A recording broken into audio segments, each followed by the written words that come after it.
And today is Saketh's last day, so he'll be presenting today on what he's been working really hard on. And yeah, I'll let him explain his project, but give it up to Saketh.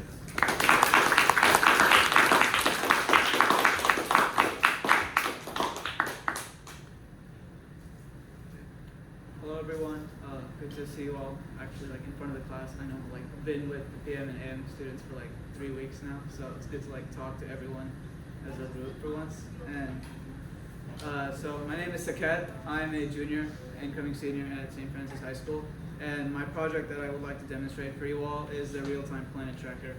So a reason why I got interested in this project is because I've had a passion for satellites, aerospace engineering, navigation, and just astronomy and all those related fields. And I've done projects in middle school and high school for some time now. And I came across a blue stamp and I saw that this project, and I looked at the description. And this is a really advanced form of what I have done before, and I would really like to get involved in something like this. So that's why this project really appealed to me, and I felt like this is definitely an opportunity I wanted to explore. So so my project is meant to, in real time, point a laser at a planet as it would appear in the sky, where its position would be in the sky. So a quick rundown of my components are, of course, there's the laser you see I'm pointing there right now. Then I have an Arduino Mega, which is the processor for all my code and hardware. I have 2 servo motors. One is they're both winch servos. One is to pan left and right, and the other one is to tilt up and down, and that's the one that actually holds the laser that I want to point at the planets. Then I have a GPS module. This is important because the observer's position, like latitude, longitude, and altitude, are super important for knowing where a planet would be based on the observer's position, and having a GPS to record that is really important. As I have a breadboard with other wirings, and a potentiometer, which is a variable resistor that allows you to manually manipulate the resistance that goes through it, and this can be used to actually allow me to change which planet I'm tracking. I can choose what planet I'm tracking just by turning this. So I'm going to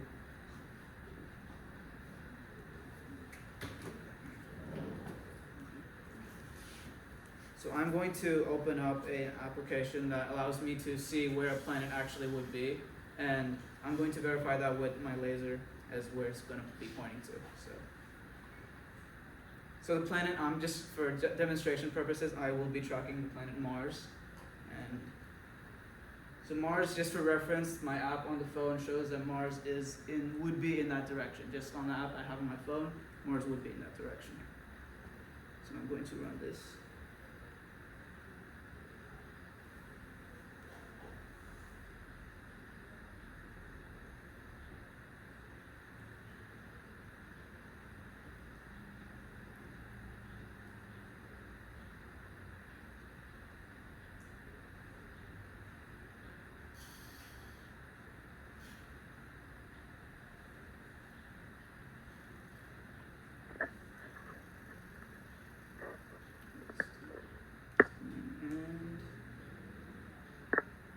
So if you want for reference, if anyone feels like they want to open up Night Sky or a similar astronomical tracking app on their phone, you can visually see where some planets are, and Mars would be in either from the clock to the corner of the room, in that area is where Mars would be. This is slightly off because it's meant to be pointing north, but some of the wires are holding it back. And if this motor was directly pointing true north, then yeah, this is where Mars would be. If you were looking at Mars in the sky, if you had a clear night sky, that is where Mars would be.